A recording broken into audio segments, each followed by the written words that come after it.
আর রহমান অর্থ দয়ালু। এটা আবার আল্লাহ তাআলার একটা নাম, অর্থাৎ আল্লাহ তাআলা হচ্ছেন দয়ালু। তো কিসের জন্য দয়ালু?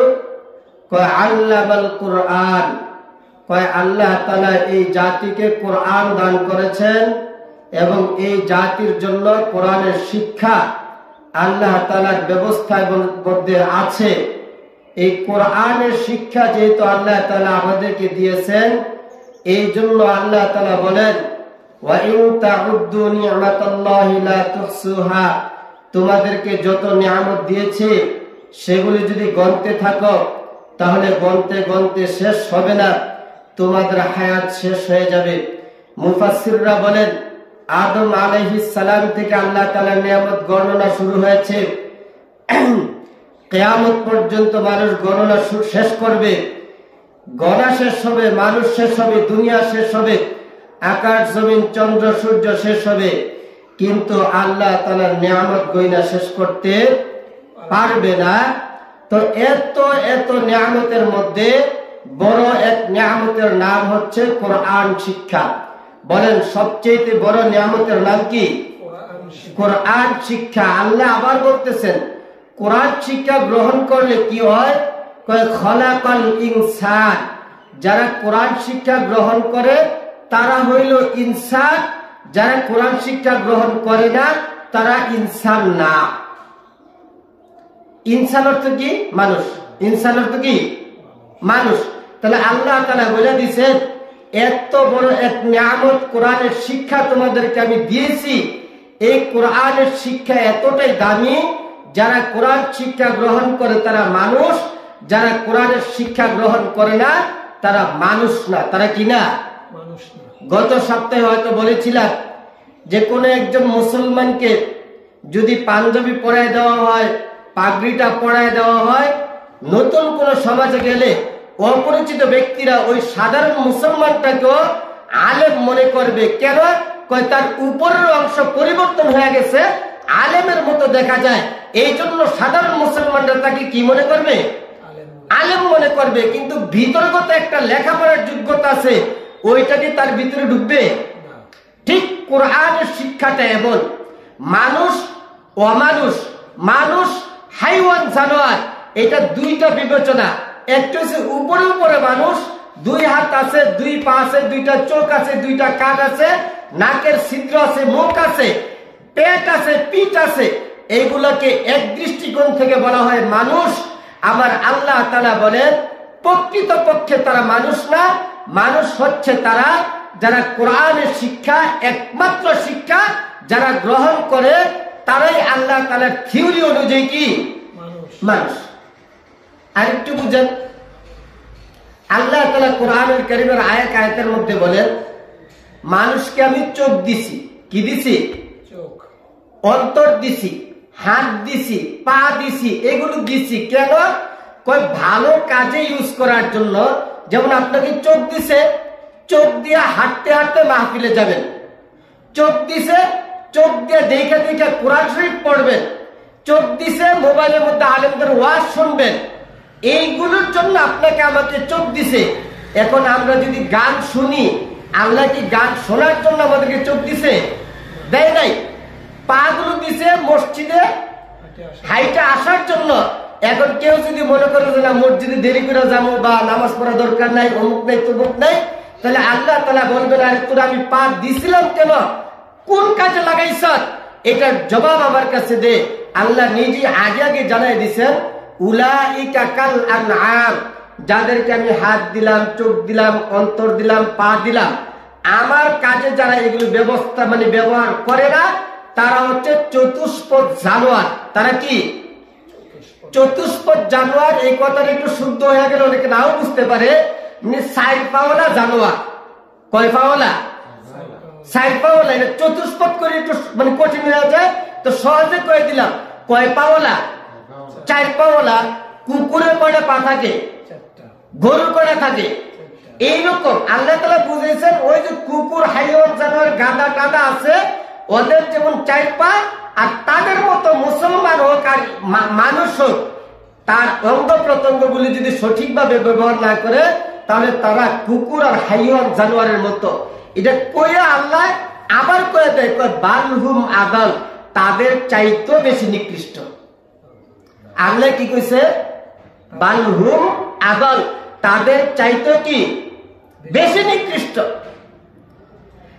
আল্লাহ রাব্বুল আলামিন বলেন আর রহমান আল্লামাল কুরআন খালাকাল ইনসান। ও দুনিয়ার মানুষ, যত নিয়ামত পৃথিবীর মানুষদেরকে, জিন জাতিকে অথবা কীট পতঙ্গকে যত নিয়ামত আমি দান করেছি, তোমাদেরকে সবচাইতে বড় যে নিয়ামত দান করেছি সেই নিয়ামতের নাম হচ্ছে কোরআন। সেই নিয়ামতের নাম কি? আল্লাহ রাব্বুল আলামিন বলেন কোরআন দিয়েছি তোমাদেরকে, কোরআনের শিক্ষার ব্যবস্থা করেছি। আল্লাহ রাব্বুল আলামিন একজন শিক্ষক পাঠিয়ে দিয়েছে, ওই শিক্ষক মানুষদেরকে কোরআন শিক্ষা দিয়েছে। শিক্ষকের নাম ছিল জনাবে মুহাম্মাদুর রাসূলুল্লাহ সাল্লাল্লাহু আলাইহি ওয়াসাল্লাম। আল্লাহ তাআলার এই ঘোষণা অনুযায়ী যে সমস্ত সাহাবায়ে কেরামরা কোরআন শিক্ষা গ্রহণ করেছে তারাই ছিল মানুষ, আর আবু জাহেল, উতবা, শাইবা, আবু লাহাব তারা ছিল অমানুষ। ঠিক না বেঠিক? খালাকাল ইনসান, আল্লাহ তাআলা বলেন কোরআন শিক্ষা যারা গ্রহণ করে তাদেরকেই তো আমি প্রকৃত মানুষ বানাই, আর যারা কোরআন শিক্ষা গ্রহণ করে না তারা জন্মগত মানুষ হয়, প্রকৃত পক্ষে তারা মানুষ না। অন্য আয়াতের মধ্যে আল্লাহ বলেন উলাইকা কাল আনআম, তারা তো হচ্ছে চতুষ্পদ জন্তুর মতো, ছাগল, বেড়া, কুকুর, শুকরের মতো, গরু, ছাগল, বাঘ, সিংহের মতো। আল্লাহ তাআলা বলেন গরুর জন্য নামাজ ফরজ না, গরুর জন্য জাহান্নাম না, কুকুরের জন্য জাহান্নাম না। এই দৃষ্টিকোণ থেকে মানুষের জন্য তো গুনাহ করার পরে জাহান্নামের ফয়সালা, তারপরও যেহেতু তারা গুনাহ করে, আল্লাহ রাব্বুল আলামিন বলেন ওই গরুর চাইতেও তুই নিকৃষ্ট, শুকরের চাইতেও তুই নিকৃষ্ট, কুকুরের চাইতেও তুই নিকৃষ্ট। বালহুম আদাল, আল্লাহ তাআলা বলেন যারা আল্লাহর বিধান লঙ্ঘন করে তারা চতুষ্পদ হাইওয়ান জানোয়ারের চাইতেও নিকৃষ্ট। বলেন নাউযুবিল্লাহ। নবীজিকে আল্লাহ তাআলা কিছু কিছু অলৌকিক ঘটনা দেখাইছেন। এদিকে বলেন কি দেখাইছে? বলেন অলৌকিক ঘটনাটা কি বুঝায়? ধরুন এই যে পুকুর দিয়া মানুষ কি হাইটা যাইতে পারে? পারে না। আমি যদি এখন নামি, আমি ডুবে যাব, আমার কাপড় ভিজা দেবে, ঠিক না? তাইলে এগুলি সে, আর কেউ যদি হাইটা যেতে পারে ওইটাকেই বলা হয় অলৌকিক ঘটনা।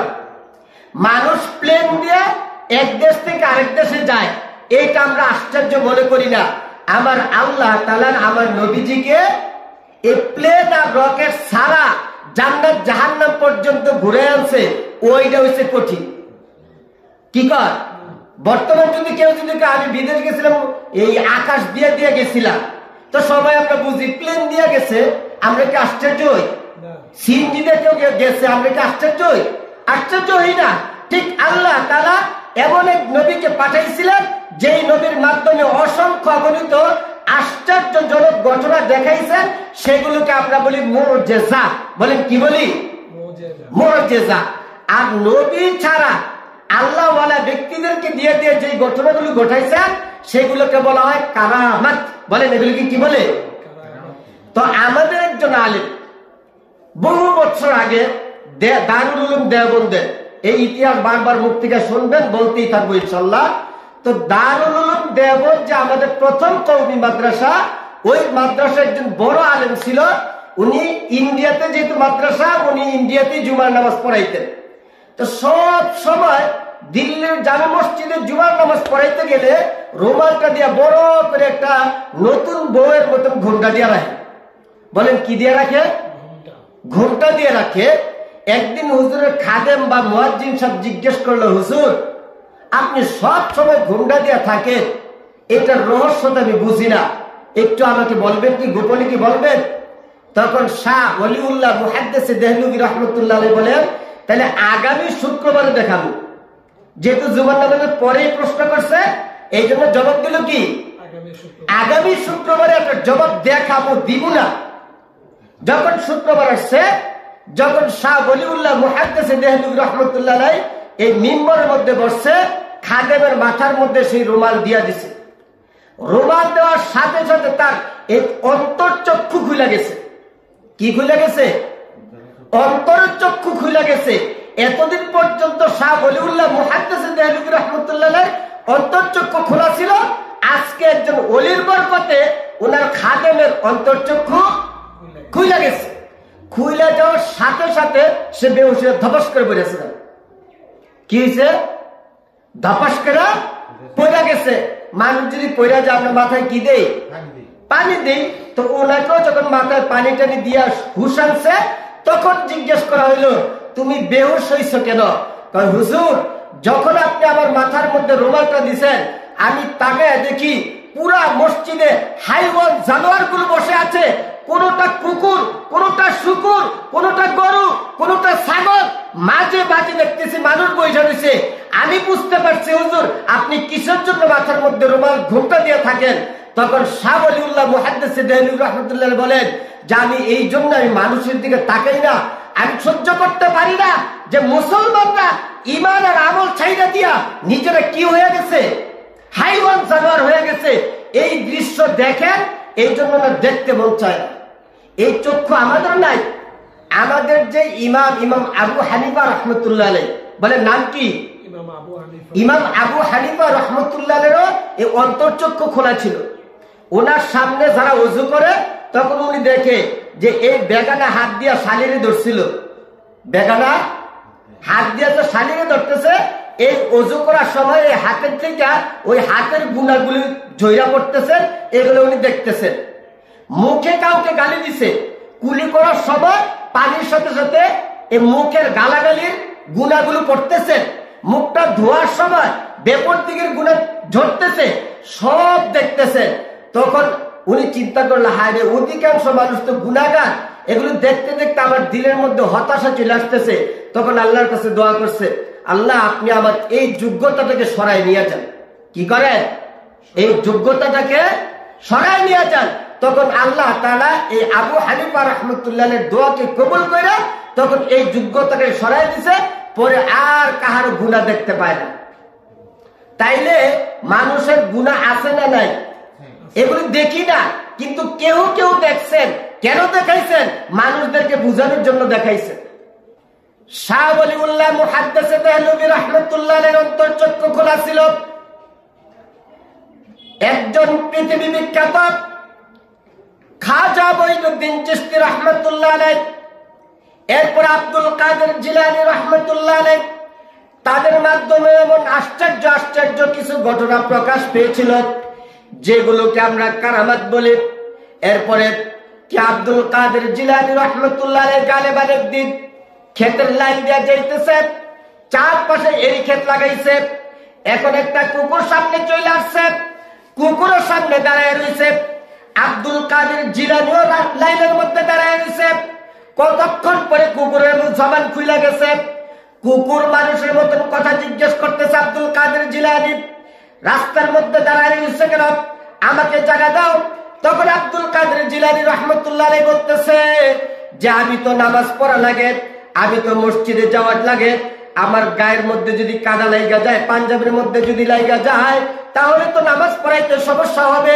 তুই তো নামাজ পড়ছ না, তুই লাইন থেকে নাইমা নাইমা চইলা যা। আব্দুল কাদের জিলানী রহমতুল্লাহ আলাইহিকে বলতেছে এই সুরতে আমি নামতে চাই না, তুমি কষ্ট করে কাদাগুলোকে পরিষ্কার করে নামায় কি করতে পারবা, নামাজ পড়াইতে পারবা। সুতরাং আমিও তো আজকে লাইন থেকে ওই কাদার মধ্যে নামবো না। আব্দুল কাদের জিলানী রহমতুল্লাহ আলাইহি কুকুরকে সেদিন বলতেছিল যেহেতু দুনিয়ার মধ্যে আমি থাইকা আমি কি শ্রেষ্ঠ নাকি তুই শ্রেষ্ঠ এটা জানি না, সুতরাং তোকে আজকে সম্মান কইরা আমি কাদার মধ্যে লাইনের থেকে নিচে চলে গেলাম। তারপরে কুকুর সেই দিক দিয়ে হাইটে চলে গেছে। তা আব্দুল কাদের জিলানী রহমতুল্লাহ আলাইহির সাথে যে কুত্তার কথা কইছে, এটা কি স্বাভাবিক না অস্বাভাবিক? অস্বাভাবিক না? এমন ঘটনা হয়েছে শাহজালাল শাহপরান রহমতুল্লাহ আলাইহি, এরপরে গৌর গোবিন্দের প্রাসাদ পর্যন্ত ভাইগা গেছে। এগুলি সব অস্বাভাবিক ঘটনা। আমি তো এমনও পাইছি যে জৈনপুরের শাহ কারামত আলী জৈনপুর রহমতুল্লাহ যখন এই ভোলাতে এক মন্দিরে গেছে, হিন্দু এলাকার মধ্যে ইসলাম প্রচার করতে গেছে। পরে হিন্দুরা ধরে নিয়ে গেছে যে আপনার ব্যাপারে যদি আমাদের মন্দিরের এই মূর্তি যদি জবাব দেয় যে আপনি সঠিক, তাইলে আপনাকে আমরা বিশ্বাস করব, আমরা ইসলাম গ্রহণ করব। কি গ্রহণ করব? কি হইলে? মূর্তি কথা কইলে। ঠিক ইতিহাস আমি বইয়ে পড়ছি, বইয়ে। এই কারামত আলী জৈনপুর রহমতুল্লাহ গিয়া মন্দিরের মধ্যে মূর্তির জিজ্ঞেস করে, তুই জবাব দে, ইসলাম সত্য নাকি ইসলাম মিথ্যা? মূর্তি জবাব দিয়েছিল সেদিন যে ইসলাম সত্য, মুসলমান হতে হবে, মুসলমান না হয়ে কেউ যদি মারা যায় তার জন্য জাহান্নাম ওয়াজিব হয়ে যাবে, জান্নাত হারাম হয়ে যাবে। ওই এলাকার অসংখ্য হিন্দু সেদিন মুসলমান হয়ে গেছে। এরকম তো বলা হয় যে শুধু কারামত আলী জৈনপুর রহমতুল্লাহ হাতে 10 লক্ষ ইসলাম গ্রহণ করছে। কয় লক্ষ? আলেমদের অবদান আপনারা দেখেন না, আলেমদের অবদান দেখেন না মুসলমান। 10 লক্ষ। এই 10 লক্ষ মুসলমানদের ঘরে নাতি নাতি জন্মাইতে জন্মাইতে 150-200 বছরে কয় লক্ষ হয়েছে? হিসাব আছে মিয়া? হিসাব আছে নি? আমার দাদার বংশে আমরা কয়জন আইছি? আমার দাদা একজন ছিল না, এরপর আছে কি সাইড মাইয়া সাইড পোলা, সাইড পোলা করো আমরা কয়জন আইছি? আমগো নাতি নাতি হইতাছে, হ্যান্ডাও তো হইতাছে, সাইডও দিকটা হইতাছে। তাহলে চিন্তা করে দেখেন, এক আব্দুল লতিফ রহমতুল্লাহ আলাইহির বংশধরের মধ্যে কতজন জন্মাইলো, আর সেই 10 লক্ষ কাফের যারা ইসলাম গ্রহণ করেছিল তাদের বংশের মধ্যে কি পরিমাণ মানুষ এখন বাঁচছে, চিন্তা করে দেখেন। আল্লাহর রাসূল বলেন, লা তাআতা লিমাখলুকিন ফি মাসিয়াতিল খালিক।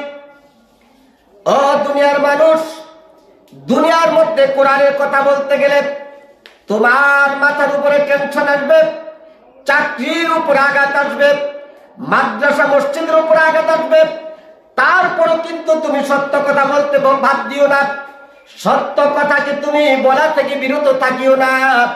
কোন রাজা বাদশাকে ভয় পাইও না, তোমাদেরকে রিমান্ডে নেক, আয়নাঘরের মধ্যে নেক, তারপরও সাহস কইরা কইরা আমার আল্লাহর কোরআনের কথা বলতে হবে। ঠিক না বেঠিক? রাহ গিয়া রুসমে আগা রূহে বেলালি না রহি, রাহ গিয়া রুসমে আগা রূহে বেলালি না রহি, ফলসফা রাহ গিয়া হে তলকিন গজালি না রহি। কবি বলেন, বেলাল রাদিয়াল্লাহু তাআলা যে আযান দিত, ওই আযান এখনো পৃথিবীতে আছে। বেলাল রাদিয়াল্লাহু তাআলার যে ঈমানী শক্তি ছিল, আমার কি সেই শক্তি আছে? আমগো সভাপতি তো আযান দেয়, হ্যাঁ কোক না হ্যাঁ ভিত্তি কি বেলাল রাদিয়াল্লাহু তাআলার সমান ঈমান আছে নাকি? আমরা যেমন বস্তার মধ্যে যদি চাইল লই, এক বস্তা চাইলে আমিও কিনছে, আরেক বস্তা আমিও কিনছে, কথার কথা এই বস্তার মধ্যে 25 কেজি চাই, আমারটা যেমন 25 কেজি, আমারটা তো কয় কেজি? ঠিক এমন প্যাকেট আছে, ঈমান কলমের মধ্যে জায়গা হইন না কি আছে? বস্তা আছে, প্যাকেট আছে। যে যত বেশি নেক আমল করে তার এই কলমের মধ্যে তত বেশি ঈমান জমতে থাকে। কি জমতে থাকে? তো বেলাল রাদিয়াল্লাহু তাআলা জ্বলন্ত আঙ্গার মধ্যে শুয়া শুয়া আহাদ আহাদ বইলা ঈমানের যে পরীক্ষা দিছে, আপনি আমি তো সামান্য মশা কামড়ের ডরে মসজিদে আই না, চৈত মাসও কয় এত গরম দিয়ে নামাজ পড়বো কেমনে, শীতকালে কয় পুষ মাস মাঘ মাসে এত ঠান্ডা পানি দিয়ে নামাজ পড়বো কেমনে। আবার যে সমস্ত এলাকার মধ্যে ধরুন এসি আছে, হে এলাকাতে গিয়ে দেন আসলে মসজিদে এসি আছে ঠিক, মুসল্লি নেই। আল্লাহ রাখা আনছে তো, এ জোরক তো 3 জন, আসরক তো 5 জন, ওই ফজরক তো 1 জন, আইলে না আইলে নেই, আইলে না আইলে নেই। তো এসি না লাগাই দিছে, এসি লাগবো। মসজিদের ইমাম সাহেবের বেতন দিলে দাও, না দিলে নেই। 12 মাসে 13 জন হিন্দুকে মতন পাল্লাইবা, ঠাকুর পাল্লাইবা, কিন্তু মসজিদ সুন্দর করো। কি করো? মসজিদ সুন্দর করো। আল্লাহু আকবার। আল্লাহর নবীজির একটা হাদিস, বলেন কার হাদিস? আল্লাহর নবীজির। বলেন কার হাদিস? আল্লাহর নবীজির হাদিস। নবীজি বলেন, মাইয়ুরিদিল্লাহু বিহি খাইরান, আল্লাহ যেই ব্যক্তির কল্যাণ চায়, ইউফাক্কিহু ফিদ্দীন, তাকে ইসলাম ধর্মের জ্ঞান দান করে। কাকে জ্ঞান দান করে বলেন? যার কল্যাণ কে চায়? আল্লাহ চায়। তাকে আল্লাহ কি দেয়? জ্ঞান। কোরআন হাদিসের জ্ঞান দান করেন। কিসের জ্ঞান? কোরআন হাদিসের জ্ঞান দান করে। তো এই কোরআন ও হাদিসের দাম কেমন দাম? আল্লাহ তাআলা বলেছেন আর রহমান আল্লামাল কোরআন খালাকাল ইনসান। আরেক আয়াতের মধ্যে বলেছেন উলাইকা কাল আনআম বাল হুম আদাল। এটা বুঝানোর জন্য শাহ ওলিউল্লাহ মুহাদ্দিস দেহলভী রাহমাতুল্লাহ আলাইহি একটা কারামত বর্ণনা করেছি। आदम के लिए फख्र आली नसबी है, आदम के लिए फख्र आली नसबी है, मक्की मदनी हाशिमिया मुत्तलबी है, मक्की मदनी हाशिमिया मुत्तलबी है, पाकीज़ा तरशारुश समा जन्नत फिरदौस, पाकीज़ा तरशारुश समा जन्नत फिरदौस, आराम गाहे खाक रसूल अरबी है, आराम गाहे खाक रसूल अरबी है, ऐसा ये बैते नबवी याद रहे थे, ऐसा ये बैते नबवी याद रहे थे, बेकायदा जम्ब सनद बेअदबी है, बेकायदा जम्ब सनद बेअदबी है, आहिस्ते कदम निस्त निगाह पुष्ट सदा हो, आहिस्ते कदम निस्त निगाह पुष्ट सदा हो, खाबीदा रूह रसूल अरबी है, खाबीदा रूह रसूल अरबी है, रुखसर से बुर्का का जरा पर्दा उठा दूं, रुखसर से बुर्का का जरा पर्दा उठा दूं, लिल्लाही मुझे हुस्न खुदा दाद दिखा दूं, लिल्लाही मुझे हुस्न खुदा दाद दिखा दूं, मैं दूर हूँ मजबूर हूँ ऐ सैयद आलम, मैं दूर हूँ मजबूर हूँ ऐ सैयद आलम, दीदार दिखाते नहीं आवाज सुना दूं, दीदार दिखाते नहीं आवाज सुना दूं, बेइश्क नबी बेइश्क नबी तबलीग में तालीम में मस्जिद में रौनक, मंजूर इलाही से मिला नाम मुहम्मद। আর একটা কারামতের কথা একটু শুনেন। আল্লাহর রাসূলের একজন আশিক ছিল। কি ছিল? আল্লাহর রাসূলের একজন আশিক ছিল। গতকালকে একটা ঘটনা শুনেন। শিশু শ্রেণী একটা মেয়ে আর একটা মেয়েকে বলতেছে তুই কেউর লোকে প্রেম করিস না, প্রেম করলে গুনাহ হয়। কি কয়? আমি ক্লাস থেকে শুনি ছোট্ট বাচ্চা শিশু শ্রেণীতে পড়ে একজন আরেকজনে কি কয়, কই তুই কেউর লোকে প্রেম করবি না, প্রেম করলে কি হয়? গুনাহ হয়। চিন্তা করলাম হ্যাঁ প্রেম বুঝে কি উঠতে মনে হচ্ছে যে প্রেম করলে কি হয়? গুনাহ হয়। আলহামদুলিল্লাহ দাওয়াতটা সুন্দরী দিছে। দাওয়াতটা কি দিছে? সুন্দরী দিছে। হ্যাঁ, কোন অপরিচিতা যুবতী মেয়ে নায়িকার জন্য পাগল হওয়া জায়েজ নাই, আশিক হওয়া জায়েজ নাই, কিন্তু আপনার আমার কলিজার টুকরা দয়াল নবীর জন্য পাগল হওয়া জায়েজ আছে না নাই? ওই নবীর একজন আশিক ছিল। কি ছিল? নাম ছিল শাইখ সৈয়দ আহমদ রেফাই রহমতুল্লাহ আলাইহি। শাইখ সৈয়দ আহমদ রেফাই রহমতুল্লাহ আলাইহি তো বিদেশে হঠাৎ একবার হজ করতে গেছেন। যাওয়ার পরে নবীজির প্রতি এক ধরনের আবেগ, এক ধরনের রাগ, কি আমি হেরে এত ভালোবাসি, একবারে আমার এই পর্যন্ত মানে সরাসরি কথা বলতেছেন, এই করতেছেন, এই যে ভালোবাসার জিদ। কি এর জিদ? ভালোবাসার জিদ। পরে সেখানে বসে এই একটা কাগজ কলম লইছে, লইয়া 4টা শের, মানে দুইটা দুইটা করলে 2টা শের, আর এমনি হয় 4টা, 2 লাইনে 1টা, 2 লাইনে 1টা। উনি কাগজ কলম লইয়া আল্লাহর রাসূলকে ডাক দিয়া বলতেছে আপনি এখানে খুব দামি চাদর গায়ের মধ্যে দিয়ে শুয়ে রয়েছেন, আর আমরা কত কষ্ট করতেছি আপনাকে দেখার জন্য, আমরা পাগল পারা হয়ে গেছি। যদি আপনি সত্যিকার অর্থে আমাদের জন্য মায়া তাইকা থাকে, উম্মতের জন্য যদি মায়া তাইকা থাকে, তাহলে আপনার চেহারা খুইলে আমাকে দেখান। রওজার থেকে দেখাই তো কই থেকে? এটা কি স্বাভাবিক ঘটনা না অস্বাভাবিক? অস্বাভাবিক। আল্লাহ মাঝে মাঝে অস্বাভাবিক ঘটনা দেখায়নি ঘটনা বোঝানোর জন্য। এরপর উনি বলছেন যে যদি চেহারাটা দেখাইতে সমস্যা হয়, তাহলে কমপক্ষে রওজা থেকে আওয়াজ দিয়ে আমার সাথে কথা বলেন। কার সাথে কথা কইতো? ওনার সাহাবী না, একজন আল্লাহওয়ালা ব্যক্তি, নবীর আশিক, বলতেছে যে আমার সাথে সরাসরি কথা বলে। তো উনি কি করলো? এই 4টা কবিতা পড়লো বা 2টা কবিতা পড়লো।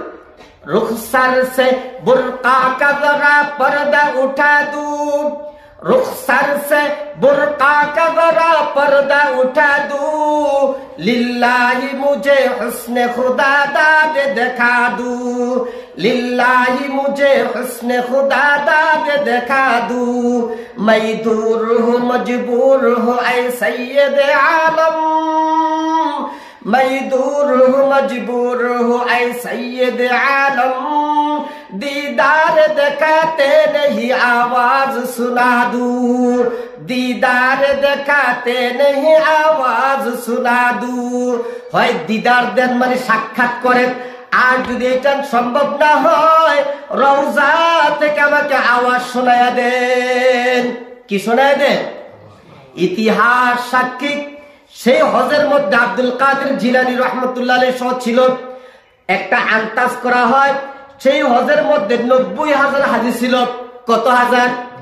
90,000 হাজি ছিল। এই আশিক রাসূল, এই আলেম যখন কবিতা পড়ছে, আল্লাহর রাসূল আর গোপন থাকতে পারে নাই। আল্লাহর রাসূল হাত রওজা দিকে বাইর কইরা বলতেছেন, ও রেফাই আয় আমার রওজার কাছে আয়। আর ওই শেখ সৈয়দ আহমদ রেফাই রাহমাতুল্লাহ আর টিকতে পারেন নাই। মানুষকে ধাক্কাইতে ধাক্কাইতে আল্লাহর রাসূলের হাতটাকে থাপা দিয়ে ধরছে, দীর্ঘক্ষণ পর্যন্ত বুকের সাথে লাগায় রাখছে। আল্লাহর রাসূল হাতটাকে টানেন না, কারণ আল্লাহর রাসূলের এই আশিকের কলিজা ঠান্ডা করা লাগবে, ঠিক না বেঠিক? আল্লাহর রাসূলের এই হাতটাকে দীর্ঘক্ষণ পর্যন্ত কলিজার সাথে বুকের সাথে লাগায় রাখছেন। তারপরে আল্লাহর রাসূল এই হাতটাকে আবার রওজা মুবারকের মধ্যে টাইনা নিয়ে গেছে। এই শেখ সৈয়দ আহমদ রেফাই রাহমাতুল্লাহ আলাইহির ঈমান যদ্দুরা ছিল, আপনারা কি দূর না? দাবি করতে থাকেন। ওই 6 মাসে 3 মাসে কোরআনে হাফেজ হয়। এই মোবাইলটা থাকলে তো দেখাইতাম। এই সপ্তাহের মধ্যে 3 মাসে মনে একটা শিশু বাচ্চা কোরআনে হাফেজ হয়েছে। কয় মাসে? 3 মাস।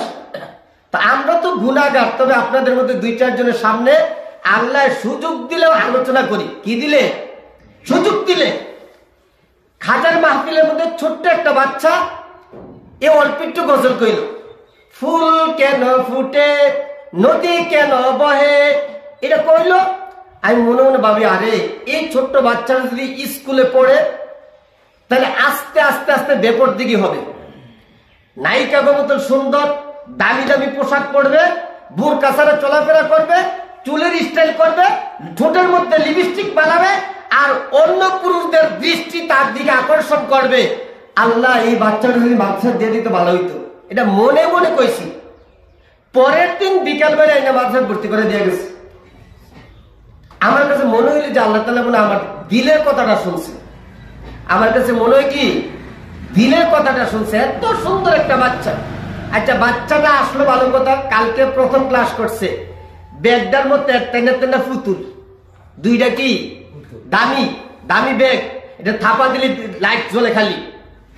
চিন্তা করে দেখেন, এই বাচ্চারা যখন স্কুলে পড়ে তখন এই ব্যাগ কিনছে, স্কুলের মাস্টাররা কি কইছে যে এই ব্যাগ লইয়া রুমে ঢুকলে রহমতের ফেরেশতা ঢুকে না? কইছে। এইটার বাবা ভাই কি কইছে যে এই ব্যাগ কিনতাম না, কিনলে এই ব্যাগ যদি ঘরের মধ্যে রাখি তাহলে রহমতের ফেরেশতা প্রবেশ করবে না। এই কথা বাবা মাই কইছে? কয় নাই। এই কথা আমরা বলবো। এই কথা লা ইয়াদখুলুল মালাইকাতু বাইতান ফীহি কালবুন ওয়ালা তাসাবিব, দীর্ঘ আলোচনা গত সপ্তাহে করেছি। আল্লাহর রসুলের প্রত্যেকটা হাদিস, প্রত্যেকটা কথাকে জিন্দা রাখা, আমলে পরিণত করা, এটা আমাদের দায়িত্ব। আমার একটা প্রশ্ন হলো যে কোন ছবি ঘরের মধ্যে থাকলে, দৃশ্যমান থাকলে হয়তো এটা হ্যাঁ হ্যাঁ অবশ্যই অদৃশ্য সমস্যা নেই, দানো থাকবে বা ডাইকা রাখবে, না না ওটা সমস্যা না।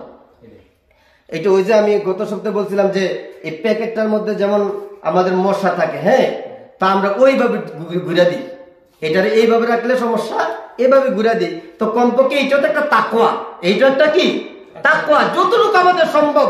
আরে ভাই, কেউ 100 বার সুবহানাল্লাহ বলছে, আপনি একবার বলেন না। যে ব্যক্তি একবারও বললো না, আপনি একবার বলছেন, এটার কি দাম নেই? শুধু কি দাম? নবী বলেন, আকাশ থেকে জমিন পর্যন্ত যে খালি জায়গাটা দেখতেছ, একবার সুবহানাল্লাহ বললে আল্লাহ তাআলা তোমার আমল নামায় পুরো জায়গাটা নেক দিয়ে ভরে দেয়। ऐश्क़बाज़ी वो करे जो जंगबाज़ी भी करे, उनके कपड़े खोल कर माशूक को राज़